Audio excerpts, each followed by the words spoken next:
Hello friends, I welcome all of you to my channel bank Nifty tomorrow. दोस्तों, मैंने आपके सामने निफ्टी बैंक स्पॉट का 5 मिनट्स टाइम फ्रेम का चार्ट यहाँ पर डिस्प्ले किया हुआ है। तो जल्दी से बात करते हैं कि आगे किस तरीके से काम करना है, आज मार्केट ने क्या किया। कल के दिन मैं वीडियो नहीं बना पाया था, तो आज के लिए हमारा कोई डिस्कशन ऐसा सच था नहीं, ठीक है। तो अभी प्रेजेंट चार्ट के हिसाब से देखते हैं कि कल किस तरीके से काम करना है। कल बैंक निफ्टी की एक्सपायरी है and this is going to be a monthly expiry, ठीक है। तो जो सेफ ट्रेडर से प्लीज़ नेक्स्ट एक्सपायरी में काम कीजिए और क्वांटिटी अपनी कम रखिएगा, ठीक है। बिकॉज जो जिस तरीके से मार्केट काम कर रहा है, स्पेशली आज जिस तरीके से काम किया है, the situation is little dicey, ठीक।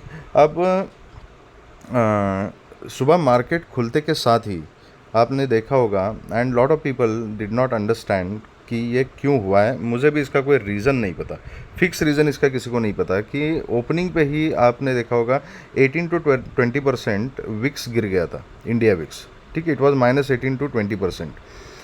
तो ये ऐसा क्यों हुआ? अभी जहाँ तक गैप अप खुलने की बात है, गैप अप खुला, मुझे भी पहले ऐसे लगा कि गैप अप खुलने की वजह से डाउन हुआ है, लेकिन जब परसेंटेज देखा मैंने तो gap up was one of the reason. लेकिन अभी कल भी तो गैप अप हुआ था, बहुत बार गैप अप होता है, गैप डाउन होता है, तो विक्स में चेंजेस आते हैं। लेकिन 18 to 20% सीधा 10% पे आना, मतलब इट इज़ क्या मतलब, इसका कुछ लॉजिकल रीज़न मुझे समझ में नहीं आ रहा है। अगर आपको किसी को पता है ठोस रीज़न तो आप कमेंट सेक्शन में बता सकते हो, बट जो मुझे समझ में आ रहा है that is only one thing, जो मैं लॉजिकली बात कर रहा हूँ। I don't know any documented reason कि ऐसा क्यों है, बट एक थेरोटिकली अगर बात की जाए तो विक्स क्या है? VIX is the volatility index, right. Now since so many weeks people are expecting कि विक्स बढ़ेगा, क्योंकि people were anticipating pre election rally, ये वो। अभी न्यूज़ फ्लो भी चल रहा है, ग्लोबल क्यूज़ नेगेटिव है, कहीं वॉर की न्यूज़ आती है, कहीं कुछ किसी ने किसी के ऊपर अटैक किया, ये किया वो किया। हमारे लोकल क्यूज़ की अगर बात करें तो इलेक्शन का दौर अभी चल रहा है, तो इलेक्शन को लेके कुछ ना कुछ पॉजिटिव नेगेटिव न्यूज़ आती रहती है। तो उसके हिसाब से लोगों के बायस बनते हैं, तो लोग एंटिसिपेट कर रहे थे कि एक प्री इलेक्शन रैली आ जाएगी। एंड जब इस टाइप का इवेंट होता है तो इवेंट बेस्ड मार्केट में क्या होता है कि विक्स जो है वो बढ़ता है, एंड जो विक्स बढ़ेगा तो अल्टीमेटली ऑप्शन के प्रीमियम जो है वो प्रीमियम्स बढ़ जाते हैं। अगर प्रीमियम्स नहीं बढ़ेंगे तो सेलर्स सेल पोजीशन कैसे लेंगे, बताइए मुझे। तो it affects the entire functioning of the market, पूरे मार्केट स्ट्रक्चर के ऊपर इसका इफेक्ट होता है। जब विक्स इतना डाउन हो गया तो प्रीमियम इसके एकदम से डाउन हो गया। अब जो लोग, जो सेलर्स मतलब ओवरनाइट पोजीशन कैरी करके गए होंगे, उनको तो स्ट्रेट अभी इतना प्रीमियम जो डाउन हो गया तो प्रीमियम डीके का एडवांटेज तो मिल गया। लेकिन अगर ऐसे ही कंसिस्टेंटली विक्स डाउन होता गया तो मार्केट में काम किस तरीके से करना है, तो क्या ही प्रीमियम बचेगा ऑप्शंस में, ठीक है। तो वो सब चीज़ें कनोटेशन होती है। बट अब इसका रीज़न क्या, ऐसा हुआ क्यों? तो जो थेरोटिकल मुझे समझ में आ रहा है कि देखो, with respect to the elections, अभी न्यूज़ फ्लो इस तरीके का चल रहा है कि most of the things are clear to the public now, तो उसमें कोई अनसर्टेनिटी नहीं है। वोलेटिलिटी इंडेक्स जो है वो क्या दर्शाता है? वोलेटिलिटी को दर्शाता है। वोलेटिलिटी मार्केट में कब होती है? जब कुछ ना कुछ अनसर्टेनिटी होती है and people have got the mix opinion, mix sentiments. तो 50% लोग सोच रहे हैं कि they are having a bullish bias, 50% लोग they are bearish in their thought process. तो ये स्ट्रगल कहीं ना कहीं बीच में है, जो हावी हो गया, जो डोमिनेट कर गया, उस डायरेक्शन में मार्केट चल पड़ा, ठीक है। तो वोलेटिलिटी जो है, अनसर्टेनिटी की वजह से वोलेटिलिटी हो जाती है।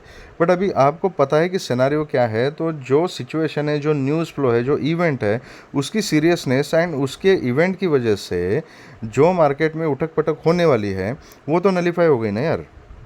That could be one of the reasons कि सडनली विक्स इतना कूल डाउन क्यों हुआ। एनीवेज, हमें उससे कोई मतलब नहीं है ज़्यादा, क्योंकि ये सब थेरी की बातें हैं, लर्निंग के लिए अच्छा है ताकि कुछ लॉजिक लाइव मार्केट में हमें समझ में आ जाए। लेकिन एक्चुअली हमें जो हेल्प करेगा वो चार्ट ही करता है वाइल एग्जीक्यूशन। तो let's stick with the chart. अभी चार्ट क्या कह रहा है हमें? जिस तरीके का कल का मार्केट था, एग्जैक्टली सिमिलर टाइप का मार्केट है। गैप अप खुला, सेम स्ट्रक्चर यहाँ पे बना है। ओनली डिफरेंस की कल क्लोजिंग के टाइम मार्केट थोड़ा ऊपर की तरफ क्लोज हुआ था और आज थोड़ा नीचे की तरफ क्लोज हुआ है। बेसिकली क्या दर्शा रहा है? ये market was with in a very small range, 100-150 point के बीच में ही बैंक निफ्टी थी यहाँ पे। अभी कल ट्रेंडी मोमेंट मिल भी सकता है। अगर इस रेंज से, इस पैटर्न से अगर मार्केट बाहर निकलेगी तो एक ट्रेंडी मोमेंट मिल सकता है। देखो कंटिन्यूसली कॉन्स्टेंटली विक्स इसी लेवल पे नहीं रहने वाला है, ठीक है। जैसे ही विक्स बढ़ना शुरू हो गया ना तो कहीं ना कहीं मार्केट को ट्रेंडी मूवमेंट देना पड़ेगा, because it is just like that. तो अगर ऐसा ही रहा विक्स का कंडीशन तो मार्केट ऐसे ही साइडवेज रह सकता है। लेकिन अगर ये रेंज को तोड़ के कहीं ऊपर या नीचे का अगर मोमेंटम मार्केट को दिखाना है तो विक्स को भी थोड़ा सा मोमेंट दिखाना पड़ेगा। एनीवेज जो विक्स को करना है विक्स को करने दो, we will just follow the chart कि कल किस तरीके से अभी काम करना है। मार्केट का क्लोजिंग है 47,935, यहाँ से लेके 48,080 100 का जो जोन है ना, इस जोन में मैं पर्सनली कोई भी ट्रेड प्रेफर नहीं करूँगा। अगर ये 48,080 के ऊपर सस्टेन हो जाती है तो फिर I will be thinking about call 48,300 तक के टारगेट्स मिल सकते हैं। 300 के ऊपर फिर 48,500 तक में मार्केट जा सकती है। नीचे की तरफ सेम है 47,900, इसके नीचे मैं पुट के बारे में सोचूंगा। नीचे फिर अगर ये 900 के नीचे सस्टेन हो जाती है तो यहाँ पर एक 750 800 तक का फर्स्ट टारगेट मिलेगा। यहाँ पर एक माइनर रेजिस्टेंस सपोर्ट है एंड उसके नीचे फिर 630 को ब्रेक किया तो 500 तक के टारगेट्स नीचे की तरफ मिल सकते हैं। तो बेसिकली दो लेवल्स याद रखने कल 4880 100 का जोन एंड 47,900 का जोन। इसके ऊपर मैं कॉल के बारे में सोचूंगा, इसके नीचे मैं पुट के बारे में सोचूंगा, चाहे वो गैप अप खुले गैप डाउन खुले चाहे किसी तरीके से भी खुले, ठीक है। अगर आज के जैसा हो गया कि यहाँ पे इतना बड़ा गैप अप हुआ है और गैप अप खुल के नीचे की तरफ मार्केट कंटिन्यू कर रहा है तो फिर पैटर्न देख के काम करना पड़ेगा। उसको अभी से प्रेडिक्ट करना मुश्किल है, क्योंकि ये हो सकता है कि अगर फिर से 300 के आसपास के मार्केट खोले या 500 के आसपास के मार्केट खोले, इसी तरीके से रेड कैंडल बनाए तो पीपल विल थिंक कि दोनों दिन ये ऐसा ही पैटर्न बनाया है तो कल भी इसी तरीके से मार्केट पैटर्न बनाई। हो सकता है कि उसके साथ कंटिन्यू मार्केट गिरना शुरू करे और गिरती जाए। This is also possible. तो ये जुडिशियसली डिसीजन लेना पड़ेगा लाइव मार्केट में। अगर कुछ इंपॉर्टेंट पॉइंट है तो मैं अपने ग्रुप पे अपडेट कर दूंगा, ठीक है। तो अगर कहीं 500 के आसपास खुलती है, यहाँ पे आती है तो 300 के आसपास उसने सपोर्ट नहीं लेना चाहिए, फिर इसको ब्रेक करके नीचे आना चाहिए, तब पुट लेने का कोई रीज़न हमें मिल जाएगा। तो इस तरीके से हमें उसको देखना पड़ेगा। उसको अभी से प्रेडिक्ट करना इज़ वेरी डिफ़िकल्ट, क्योंकि मार्केट का बिहेवियर थोड़ा अजीब सा चल रहा है, ठीक है। तो सिंपल है, 4880 100 के ऊपर कॉल के बारे में सोचना है, 47,900 के नीचे पुट के बारे में सोचूंगा मैं। बाकी too much gap up and too much gap down वो ड्यूरिंग लाइव मार्केट में कुछ अपडेट कर सकूंगा अगर कुछ कंफर्म पैटर्न मिलता है तो, ठीक है। तो this is how we can think about bank Nifty. देखते हैं कि निफ्टी में किस तरीके से काम करना है, निफ्टी में क्या सिनेरियो। निफ्टी में भी कुछ खास कुछ हुआ नहीं मार्केट में, आज गैप अप खुली, उसके बाद छोटे मोटे स्विंग्स मिले, लेकिन बेसिकली 40-50 पॉइंट के बीच में ही यहाँ पर मार्केट घूम रही थी, ठीक है। इस लेवल को मैं थोड़ा सा एडजस्ट करता हूँ क्योंकि ये 420 का जो लेवल है तो ये पूरा जोन बनेगा अभी 420 से 450 का। तो बेटर वे कॉल की पोजीशन के बारे में अगर सोचना है तो 22,450 के ऊपर ही हम सोचेंगे।